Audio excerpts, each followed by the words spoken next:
የነገሩን ዋኖቻችንን የቅዱስ ኦርቶዶክሳዊት ተዋሕዶ ቤተክርስቲያን ልጆች እግዚአብሔር ቃል ግን ዋኖቻችንን እንድናስብ ይነግረናል። ከቃሉ ጋር ናችሁ። እግዚአብሔር ከሁላችን ጋር ይሁን። ዋኖቻችንን እንድናስብ ምን ይለናል? ይነግረናል፣ ያሳስበናል።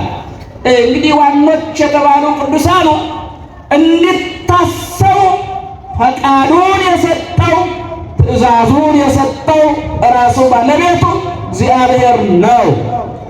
በትንቢተ ኢሳይያስ ምዕራፍ 56 ቁጥር 5 ጀምራችሁ ስታነቡ እንዲህ ይላል፣ ሰንበቴን ጠብቀው እንዲጠበቅ የሚያደርጉትን ሕጌ በሥርዓቴ ታግሰው የሚኖሩትን እኔ የምወደውን ነገር ምርጫቸው አድርገው የሚኖሩትን እኔ ምን የሚለው እኔ የምወደውን እግዚአብሔር ነው እንዲህ የሚለው ሰማችኋል እናቶች? እኔ ምን የምለው ማን ነው እንዲህ የሚለው? እግዚአብሔር። እኔ የምወደውን አንተነው ወደ እግዚአብሔር የምወደው ነገር ማለት እግዚአብሔር የምወደው ነገር ምርጫ ማለት ስራ ማለት ሕይወት ማለት አዎ እኔ የምወደውን ነገር ምርጫቸው አድርገው የኖሩትን ሰንበቴን የሚጠብቁትን በሥርዓቴ በሕጌ ታግሰው ጸንተው የኖሩትን ወሙ በቤትየ ወበዕረፍትየ ዘይሄይስ እምደቂቅ ወአዋልድ በቤቴና በቅጥሬ ውስጥ ይላል። በምን ውስጥ አላችሁ? በምን ውስጥ ማነው እንደሚለው? የሠራዊት ጌታ እግዚአብሔር በነቢዩ ኢሳይያስ አድሮ ነቢዩ ኢሳይያስ ከእግዚአብሔር አግኝቶ በቤቴና በቅጥሬ ውስጥ ከወንዶችና ከሴቶች ልጆች ይልቅ የሚበልጥ መታሰቢያ እሰጣችኋለሁ ይላል። ከምን የሚበልጥ? ከወንዶችና ከሴቶች ልጆች ይልቅ የሚበልጥ ከፍ ያለ ስምና መታሰቢያ እሰጣቸዋለሁ። ይህን ያለው ማነው? የሠራዊት ጌታ እግዚአብሔር። እስኪ የሠራዊት ጌታ በሉትላችሁ። እግዚአብሔር የምን ጌታ? የሠራዊት ጌታ እግዚአብሔር። በምን ይወስዳል? በቤቴ። አሁን እንደሚታወቀው ይሄ ቤተ መቅደስ የመጥምቀ መለኮት ቅዱስ ዮሐንስ ምንድን ነው? መታሰቢያ ነው። የመጥምቀ ቅዱስ ዮሐንስ ምንድን ነው? ወደ ዮሐንስ ቤተክርስቲያን ወደ መጥምቁ ቤተክርስቲያን እንሄድ ብለን እንመጣለን አይደለ? ይሄ ማን ቤተክርስቲያን ነው ሲባል የመጥምቁ የዮሐንስ ቤተክርስቲያን ነው አይደለ? የምንለው ነው አይደለም? ነው። እንግዲህ ይሄ መታሰቢያነቱ ለመጥምቁ ሲሆን ቤትነቱ የእግዚአብሔር ነው። ቤትነቱ የማን ነው? የማን ስም ይጠራል? እዚህ ቦታ ላይ እግዚአብሔር ስም። የማን ስም ይመሰገናል? እግዚአብሔር ስም ይመሰገናል። የተወደዳችሁ በዚህ ቦታ ላይ የሚመለከው የሚመሰገነው ምስጋና የሚቀርብለት ጸሎት የሚቀርብለት ልመናችንን የሚሰማ ምስጋናችንን የሚቀበል ዝማሬያችንን የሚቀበል እግዚአብሔር ነው። በዚህ ስፍራ ላይ ተገኝተን እደ ቃላችንን እደ ሥጋችንን ዘርግተን አባታችን ሆይ እንለዋለን አይደል? ቤት የምትኖር በሰማይ የምትኖር እንዲህ ብለን የምንጠራው ማንን ነው? እግዚአብሔር ነው። ምክንያቱም ይሄ ቤት የማን ቤት ስለሆነ? የእግዚአብሔር ቤት ስለሆነ። ይሄ ቅጥር የማን ስለሆነ? የእግዚአብሔር ቅጥር፣ የስሙ መጠሪያ መመስገኛ ስለሆነ በዚህ ስፍራ ላይ ራሳቸውን አዋርደው ኃጢአታቸውን አምነው ከክፋታቸው ተመልሰው ንስሐ ገብተው በዚህ ስፍራ ላይ የሚጸልዩትን ጸሎት እሰማለሁ ይላል የሠራዊት ጌታ እግዚአብሔር። አመስግኑት። እሰማለሁ ነው የሚለው። ይሄና ማን ነው በዚህ ስፍራ ላይ የተገኘው? እሰማለሁ፣ መልስ እሰጣለሁ። አይኖችና ልቤ በዚህ ስፍራ ላይ ለዘላለሙ ጸንተው ይኖራሉ ነው የሚለው። የተወደዳቸው የእግዚአብሔር ቤተሰቦች፣ ስለዚህ ቤትነቱ የእግዚአብሔር ነው። መታሰቢያነቱ የመጥምቀ መለኮት ቅዱስ ዮሐንስ ነው። ስለዚህ በቤቱና በቅጥሩ ውስጥ ደግሞ ቅዱሳኑ ያከበራቸው ከፍ ከፍ ያደረጋቸው እርሱ የወደደውን የመረጡትን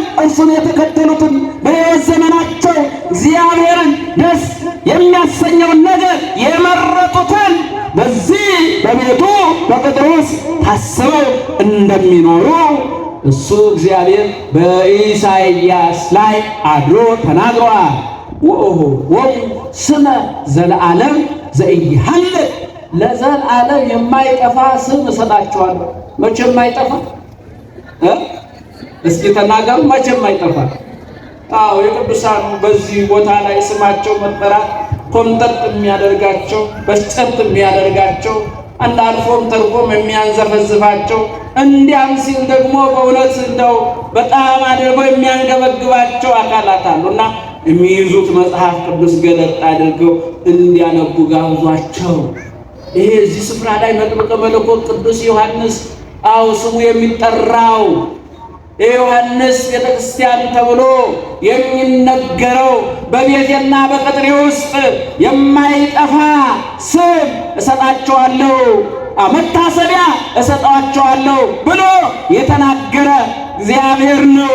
ስለዚህ እኛ የቅድስት ኦርቶዶክሳዊት ተዋሕዶ ቤተክርስቲያን ልጆች ከዚህ አንጻር ነው ቅዱሳኑ በቤቱ እንዲጠሩ መታሰቢያቸው እንዲደረግ ቀን ተወስኖለት እንዲታሰቡ ስማቸው እንዲጠራ የሆነው ከዚህ አንጻር ነው ብለን እነሆ መናገር አለብን።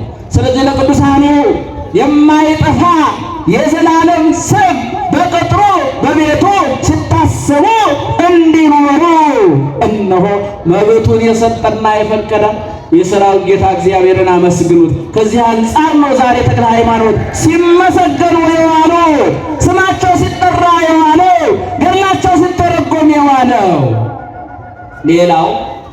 ሌላው ከቃሉ ጋር ናቸው።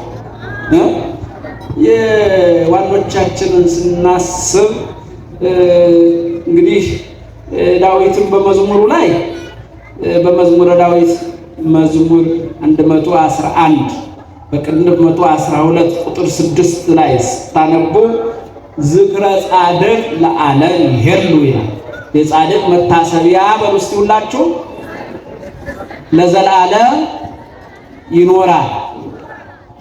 ድምጻችሁን ነፋስ እየወሰደ ነው፣ ትንሽ አነስ ብሏልና እስኪ የጻድቅ መታሰቢያ በሉ።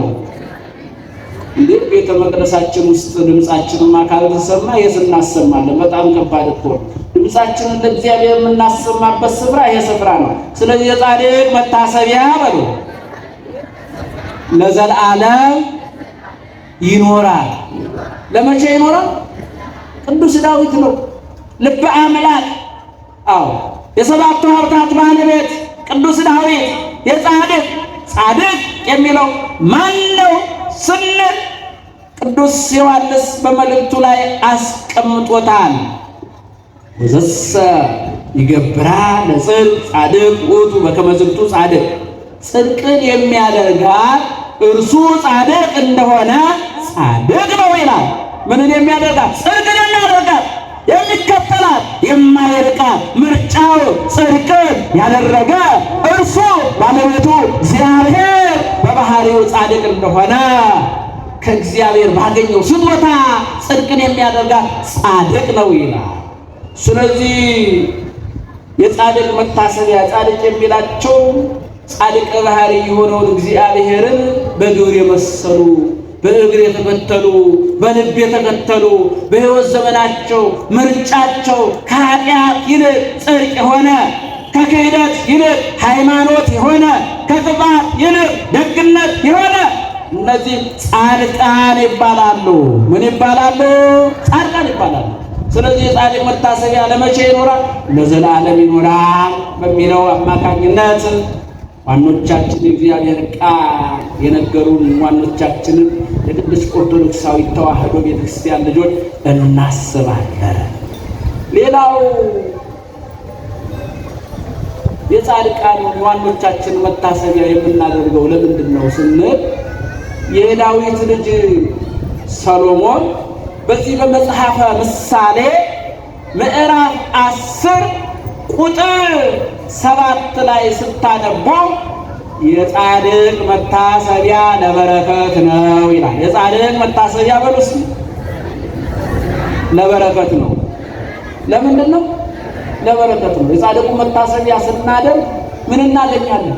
በረከት እናገኛለን። የጻድቁ በረከት በማን ላይ ያለ? በእኛ ላይ ያለ። የቅዱሱ በረከት በማን ላይ ያለ?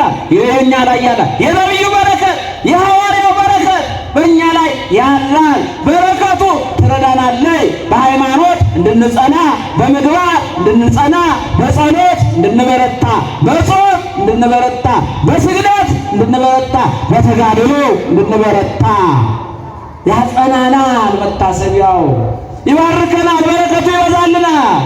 ከዚህ አንጻር የተወደዳችሁ የእግዚአብሔር ቤተሰቦች ቅዱስ ጳውሎስ የእግዚአብሔርን ቃል የነገሯችሁን ዋኖቻችሁ አስቡ ባለው አማካኝነት ዋኖቻችን የምናስብበት ከብዙ በጥቂቱ በትንሹ ለመግቢያ ያህል ይህን ይመስላል።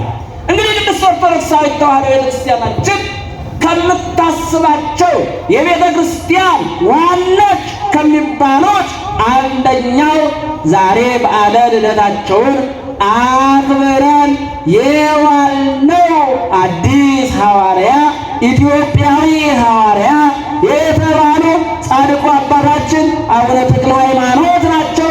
በረከታቸው ረድኤታቸው ይድረሰን። ምስጋና አቅርቡላቸው። በእውነት ከፍ አድርጋችሁ ለተክለ ሃይማኖት። ጻድቁ አባታችን አቡነ ተክለ ሃይማኖት በየአውደ ምሕረቱ በዓሉን ስታከብሩ እንደሰማችሁት ወላጆቻቸው ልክ በዚህ በቅዱስ ሉቃስ ወንጌል ምዕራፍ 1 ላይ ከቁጥር 5 ጀምሮ ታሪካቸው እንደተመዘገበው እንደ ዘካርያስና እንደ ኤልሳቤጥ ጻድቃን ነበሩ ይላቸዋል። ምንድን ነበሩ? በማን ፊት? እግዚአብሔር ፊት። እግዚአብሔር ፊት ጻድቅ መሆን እንዴት መታደል ነው! ኃጢአት ስንሰራ ኃጢአት የምንሰራው በማን ፊት ነው? እግዚአብሔር ፊት ነው። እግዚአብሔር ምን ይለናል? ያየናል። እንዳንሸወድ ስንዋሻ ያየናል፣ ስንክድ ያየናል፣ ኃጢአት ስንሰራ ያየናል። የማያየን እንዳይመስለን። ከእግዚአብሔር የተሸሸገና የሚሸሸግ ነገር ምንም ነገር የለም። ጻድቃንም ስንሆን ትሑታንም ስንሆን የፍቅር ሰዎችም ስንሆን ስናስመስልም እውነተኞችም ስንሆን ማን ያየናል? እግዚአብሔር ያየናል። ሰው ያየኛል ብለን አንንቀሳቀስ። እግዚአብሔር ያየኛል። እግዚአብሔር ያየኛል። ከሰው ይልቅ እግዚአብሔር ለእግዚአብሔር እይታ እኛ ቅርቦች ነው። ለምን? እኛ ከመዳፋችን ላይ ያለ ነገር እንደማይሰወረን ሁሉ የእኛም ስራ የእኛም እንቅስቃሴ ከእግዚአብሔር የተሰወረ አይደለም። እግዚአብሔር አሐዚ ዓለም በእራሁ ነው የሚለው። ይህን ዓለም በመሃል እጁ የያዘ በምኑ የያዘ አይገርም? እግዚአብሔር እጅ ላይ ቁጭ ብሎ ሌባ መሆን፣ እግዚአብሔር እጅ ላይ ቁጭ ብሎ ከሃዲ መሆን፣ እግዚአብሔር እጅ ላይ ቁጭ ብሎ ዋሾ መሆን፣ እግዚአብሔር እጅ ላይ ቁጭ ብሎ ትዕቢተኛ መሆን፣ ክፉ መሆን፣ ተጠራጣሪ መሆን፣ ከሃዲ መሆን፣ ይህ በጣም ከባድ ነው። ከዚህ ይሰውረን እሱ አምላካችን እግዚአብሔር ያየናል። ትሑቱን እግዚአብሔር ያየዋል። በትዕቢት መንፈስ የሚኖረውን እግዚአብሔር ያየዋል። በክህደት የሚኖረውን እግዚአብሔር ያየዋል። እንዲሁም ደግሞ በእምነት የሚኖረውን እሱም በመፍራት የሚኖረውን ማን ያየዋል? እግዚአብሔር ያየዋል። ስለዚህ በመውጣታችን በመግባታችን በእንቅስቃሴያችን ሁሉ እግዚአብሔር ያየኛል። ኃጢአት ስትሰራ ኃጢአት የሰራው በእግዚአብሔር ፊት ነው ብለን ቶሎ ንስሐ እንግባ። ምን እንበል አልኳችሁ? ንስሐ እንግባ። ያየናል እግዚአብሔር ያየናል። መሸወድ አይቻልም፣ ማታለል አይቻልም፣ መደበቅ አይቻልም፣ ማስመሰል አይቻልም። በሰው ፊት ልናስመስል እንችላለን።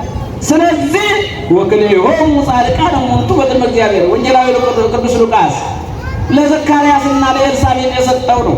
የጻድቁ አባታችን የአቡነ ተክለ ሃይማኖት በዚህ ዕለት የምናስባቸው ዋኖቻችን እውነት ጸጋ ዘአብና ቅድስት ድንግል ማርያም ለትዳሩ ዓለም ምሳሌ ናቸው። በትዳር ለሚኖረው ዓለም ጻድቁ ተክለ ሃይማኖት ልጃቸው ደግሞ በምናኔው ዓለም በምንኩስናው ዓለም ሰው መመንኮስ ካለበት ተክልዬ ነው መምሰል ያለበት። በትዳሩ ዓለም መኖር ካለበት ደግሞ እግዚአብሔርና ጸጋ ዘአብ ነው።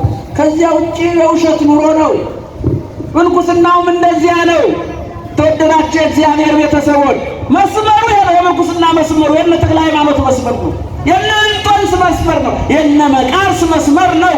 የነ አባ ጳውሊ መስመር ነው። የምንኩስናው መስመር የትዳሩ መስመር ይኸው ሳራ፣ አብርሃም፣ ይስሐቅ፣ ርብቃ እያለ እንደዚህ ይመጣል።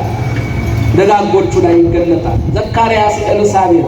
ወደኛ ደግሞ ወደ ኢትዮጵያ ስንመጣ ጸጋ ዘአብ እግዚአብሔር። ይሄ ነው እንግዲህ ትዳር መምሰል ካለበት የተክለ ሃይማኖት ወላጆች አስገኞች ጸጋ ዘአብንና እግዚአብሔር ነው መምሰል ያለበት። እንዲሁም ደግሞ የተወደዳቸው እግዚአብሔር ምንኩስናው አገልግሎቱ መምሰል ካለበት በሕልውናው ገዳማዊነቱ መምሰል ካለበት ተክለ ሃይማኖት ነው መምሰል ያለበት። የተወደዳቸው የእግዚአብሔር ቤተሰቦች ስለዚህ እነዚህ በትዳር ሲኖሩ እያላቸው የቅዱስ እያላቸው ሀብቱ እያላቸው ገንዘቡ እያላቸው ንብረቱ እያላቸው ሀብቱ እያላቸው በትዳሩ ዓለም ማግኘት የሚገባቸው ልጅ ሳይኖራቸው ነው የሚለው ረጅም ጊዜያትና ዘመናት እንዳሳለፉ ዜና ገድላቸው ይናገራል። ልጅ አለመውለድ ሳያለያያቸው በእውነት ሰው ትዳር ከመሰረተ በኋላ ልጅ አለመኖር ትዳሩን ያልፈተነው ለሽምግልና ያላደረሰው ለዕቃ መከፋፈል ያላደረሰው ፊርማውን ሊቃደል ያላደረሰው ማን ነው? እንዲህ እንዳይሆን በእውነት የካህኑን የጸጋ ዘአብን የቅድስት እግዚአብሔር በረከት ረድኤት በሁላችን ላይ ያሳድርብን። አሜን አትሉም? አዎ ገና ወደ ትዳሩ ዋዜማው ላይ ሐሳቡ ላይ ያላችሁ የጸጋ ዘአብ በረከት የእግዚአብሔር በረከት እንዲደርሳችሁ አሜን በሉ። አሁን ምድራችን የቸገራት ይሄ ነው። ኢትዮጵያችን የቸገራት ይሄ ነው። ጸጋ ዘአብ የጸጋ ዘአብ ያለ የቅድስት እግዚአብሔር ያለ በክህነቱም አገልግሎት በምንኩስናውም አገልግሎት በገዳማዊም አገልግሎት ሕይወት የተክለ ሃይማኖት ያለ እያለች ነው ትፈልጋለች።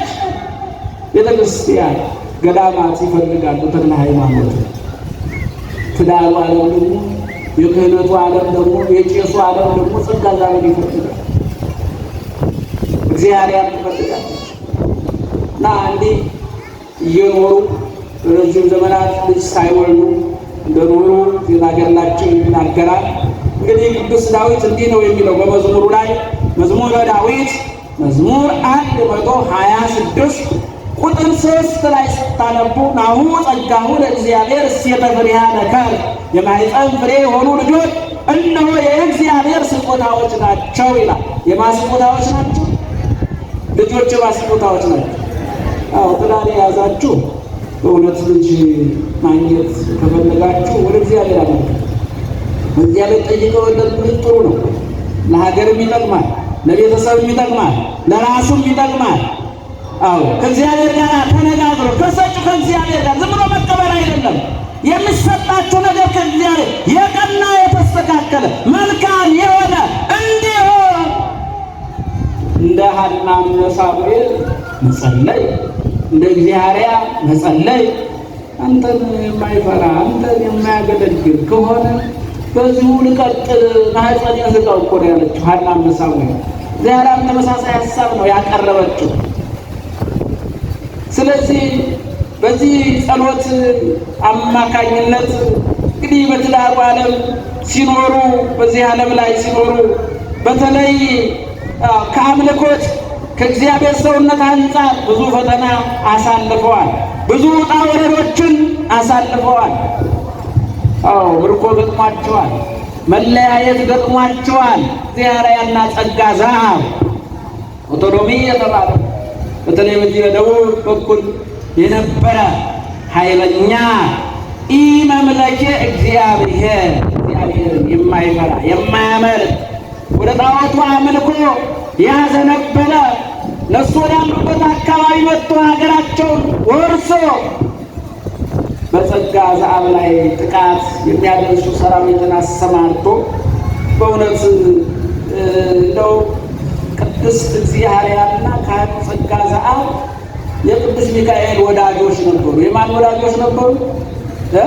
የቅዱስ ሚካኤል ወዳጆች ነበሩ። ቅዱስ ሚካኤል ይጠብቃቸው ነበር። ቅዱስ ሚካኤል ጸጋ ዘአብን ሞት እንዳይገጥመው ጥፋት እንዳይገጥመው ባህር ውስጥ ሲገባ ቅዱስ ሚካኤል እየቀደመው ሁኔታዎችን እያስተካከለ እንዳዳነው ዜና ገድሉ ይነግረናል።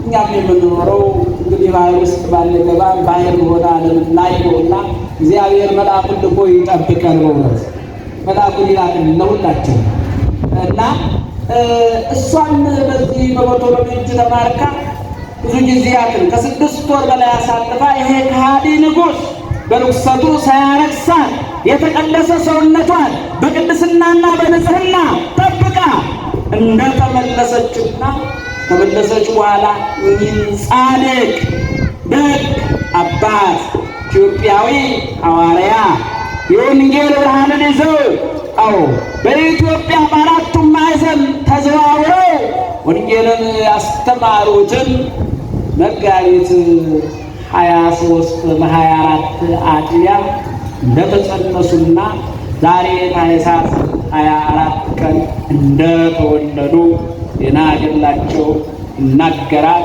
ይህንን እንግዲህ ቅድስት ኦርቶዶክሳዊት ተዋሕዶ ቤተክርስቲያናችን ከዋዜማው ጀምራ እስከ ዛሬዋ ዕለት ድረስ እስካሁኗ ሰዓት ድረስ እነሆ ማህሌቱ ማህሌታውያኑ በማህሌት ቅዳሴያኑ በቅዳሴ ሰባክያኑ በስብከት የሚዘምሩት በዝማሬ እያሰብን እንገኛለን። እንኳን አደረሰን፣ እንኳን አደረሳችሁ።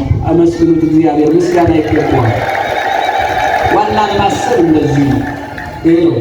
እንግዲህ እኚህ አባት እንደተወለዱ በሦስተኛው ቀን ዳዊት እንዲህ ይላል በመዝሙሩ ላይ መዝሙር 67 ላይ ስታነቡ መንክር እግዚአብሔር በላዕለ ቅዱሳኑ እግዚአብሔር በቅዱሳኑ ድንቅ ነው ይላል።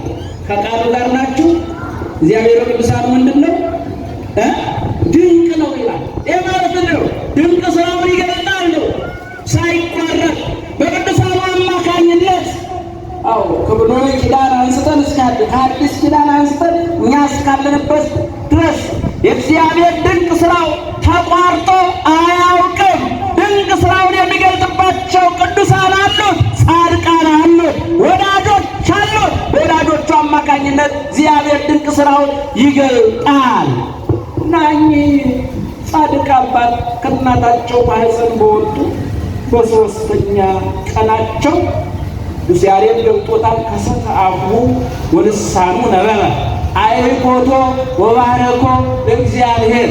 ጻድቁ አባት ሕፃኑ ከእናቱ አብራክ ከእናቱ ማኅፀን ከአባቱ አብራክ ተከፍሎ ከእናቱ ማኅፀን ወጥቶ 3 ቀን ሲሞላው አሐዱ አብ ቅዱስ አሐዱ ወልድ ቅዱስ አሐዱ ውእቱ መንፈስ ቅዱስ ሆኖ የሥላሴ አንድነት ሦስትነት ተገልጦለት ለአብ ለወልድ ለመንፈስ ቅዱስ ምስጋና እንዳቀረቡ ዜና ገድላቸው ይናገራል። እንግዲህ የእሳቸውን አንደበት ለምስጋና የከፈተ እግዚአብሔር የእኛንም አንደበት ለምስጋና ይክፈትልን። እናቶች በተለይ የእኛን ልጆች ለምስጋና ይክፈትልን። ያው የኢትዮጵያን ልጆች እንደዚህ ነበሩ። ዛሬ የእኛ ልጆች ምንድን ነው? በምን ነው አንደበታቸውን የሚከፍቱት? የማጉድለት ነው? ከማን እየሰሙ ነው? ዶሮ ጭው ያደርጋል እኮ ዛሬ ከሕፃናቱ የሚወጣው። ስራ እንስራ እንጂ ለአባቶቻችን አንደበታቸውን በምስጋና ይፍቱ፣ በዝማሬ ይፍቱ፣ በእግዚአብሔር ቃል ይፍቱ። ቤተ ክርስቲያኒቱ ያልመሰረተችው ተቋም የለም። ሕፃኑ በሌላ አንደበቱን ሳይፈታ በዝማሬ ፈታ ተቋም አለ። ተቋም ማስገባት ነው። እግዚአብሔርን ቃል እየሰማ እንዲያል እየዘመረ እንዲያል አባታችን ሆይ እያለ እንዲያል እያስቀደሰ እንዲያል የአብነት ትምህርቱም አለ። አሁን እኮ በትራንስፖርቴሽን ላይ በሰፈር ላይ በመንደር ላይ ሲታለፍ ከሕፃኑ የሚሰማው ነገር ዶሮ ይቆርጣል። ከማን ሰማው? ከአባቱ። ከማን ሰማው? ከታላቁ። ከማን ሰማው? ከሌላ ከላይ ከሰማይ ተነግሮት አይደለም። ተወደዳችሁ እግዚአብሔር ቤተሰቦች፣ ስለዚህ ልጆቻችን አንደበታቸው በምስጋና በዝማሬ በምስጢረ ሥላሴ በምስጢረ ሥጋዌ በምስጢረ ጥምቀቱ በምስጢረ ቁርባኑ በምስጢራተ ቤተ ክርስቲያኑ በመንፈስ ፍሬዎች እንዲፈቱ የጻድቁ የአቡነ ተክለ ሃይማኖትን አንደበት በሦስተኛው ቀን ለምስጋና የፈታ እግዚአብሔር በሕፃናቱ ላይ የጻድቁን ተክለ ሃይማኖትን በረከት ያሳድርብን። ያ ካልሆነ ወደዚያ ካልተመለስን አያዋጣም። ስሙ